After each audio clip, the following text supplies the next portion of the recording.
This video is not going to tell you to hit the gym, dress better, or get taller. I mean, you've watched those videos. They didn't fix anything. What we're going to do today is going deeper into the actual psychological mechanism that turns a man women are drawn to into a man they quietly start pulling away from. And the answer lives in 3 specific places that most men never look. Today, I'm going to tell you why men outsource their entire identity to physical outcomes and why that's the real leak in the boat. Plus, I'll share the actual diagnosis, which is the thing most dating content never names directly. If you get through this entire video and still think that your problem is actually your jawline, then I failed you. So, let's get into it. Let's face facts. The men who say looks matter aren't wrong. Attraction is partially physical, and that's not controversial. Well, that's biology. Taller men statistically receive more initial matches. More conventionally attractive faces get more first-glance attention. Some women have very clear physical preferences, and they're allowed to. None of that is up for debate here. The looks argument gets the symptom right. It, however, completely misses the disease.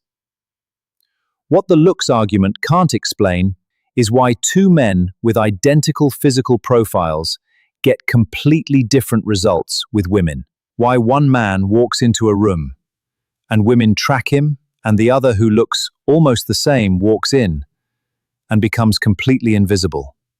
Why a man who is objectively less physically attractive consistently ends up with the kind of relationships that the better-looking guy is convinced that he deserves but never gets.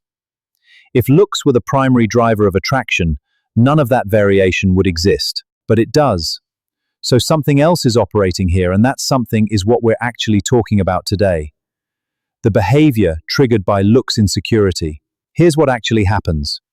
A man meets a woman he's genuinely attracted to. In that moment, something shifts inside him. A quiet, automatic thought that goes something like, "She's out of my league," or "A guy who looks better than me is probably already talking to her," or "I need to compensate for something." And then, this is the critical part, he acts on that thought. He starts doing all the wrong things. Over-explaining, dropping compliments too quickly, too heavily, with some subtext underneath, that basically, "Please like me back," and more. You see, I want you to sit with this for a second, because none of what I just described has anything to do with your face. Those behaviors are emotional responses to insecurity, and those behaviors are far more visible to women than any physical characteristic you're worried about. Women can sense when a man is performing rather than just being himself. And you see, the moment your insecurity starts showing up in your behavior, attraction will begin to drain, outsourcing your identity. A lot of guys base their confidence on what happens around them. They decide whether they're attractive, valuable, or good enough just based off how other people respond when they're around. In dating, this often means that their entire sense of self depends on how a woman reacts. That's what I mean by giving your identity away to outcomes. You see, when you say, "I'm not attractive enough," what you're really saying is, "I'm letting outside evidence decide my worth."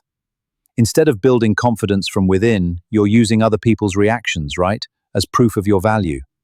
The problem is that confidence built on outside validation is unstable. The moment the results stop going your way, guess what's going to happen? Your confidence falls apart as well.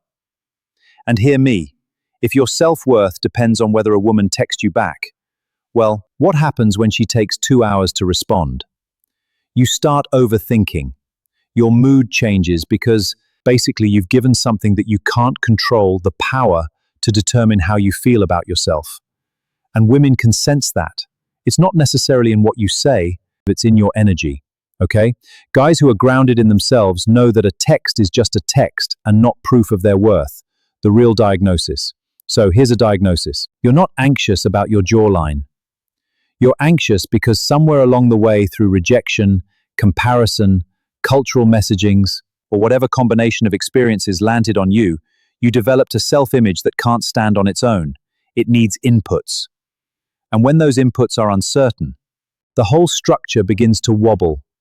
That wobbling is what we call looks anxiety. You can't fix looks anxiety by improving your looks because that was never actually the problem. You can't solve an identity problem, you see, with a physical solution. What changes everything is developing a sense of self that doesn't need constant validation from people. And that doesn't mean you stop caring about what happens. Caring is normal, it's healthy, and doesn't mean you become emotionally unaffected by rejection or disappointment. Nobody is. What it does mean is that your confidence comes from within, from the results you're getting.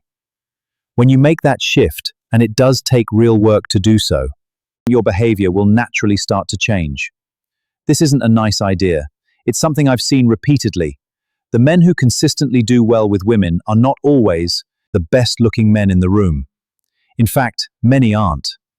What sets them apart is that they're comfortable with who they are. Their confidence isn't dependent on a woman's approval. They don't need her interest to prove their value.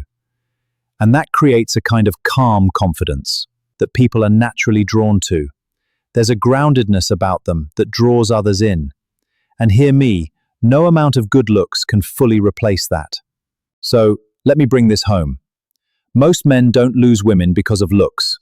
They lose women because of what they do when they're insecure about their looks, their behavior. The path forward isn't a different haircut. It's not a better wardrobe, a gym program, or a set of texting tactics. I mean, those things have their place, but none of them address the structure underneath. Okay? The path forward is slow, unglamorous work of building an identity that doesn't need constant confirmation from a world that's outside of it. An identity you actually inhabit rather than perform. That work is harder than going to the gym. It's also more effective than anything else you would ever do in this space. Let that sink in. Thanks for watching this video.